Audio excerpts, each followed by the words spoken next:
C'est un peu comme l'arrivée des logiciels, comme la suite Adobe, etc., où en fait, ça a été surtout un sujet de formation plutôt qu'un défi technologique. L'IA, en fait, ça peut avoir des millions d'idées, ça peut générer des millions d'idées, ça peut accélérer même la production de ces idées, mais l'IA, elle n'aura jamais aucune conviction. Et en fait, une bonne idée créative, c'est avant tout avoir une conviction, avoir un point de vue, et pour ça, il faut un créatif et il faut un bon créatif. Le surfeur de Guinness, en fait, c'est une métaphore, cet effet de l'attente et de l'arrivée de la première gorgée de bière. C'est pas forcément quelque chose, c'est pas une sensation, c'est pas une idée qu'une IA, elle peut comprendre et qu'elle va pouvoir restituer dans une belle exécution créative et réaliser avec toute l'émotion et toutes les sensations que ça peut représenter. En fait, maintenant, l'IA, avec l'exécution accélérée, on peut produire plutôt qualitativement et rapidement beaucoup d'idées.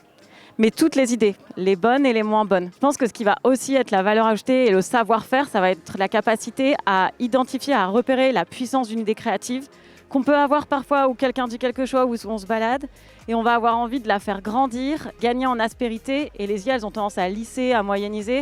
Et je pense que tout le travail créatif et de la lance créative, c'est vraiment de faire grandir l'idée avec des convictions, avec de l'aspérité. Et ça, je pense que c'est clairement un savoir-faire qui va rester humain.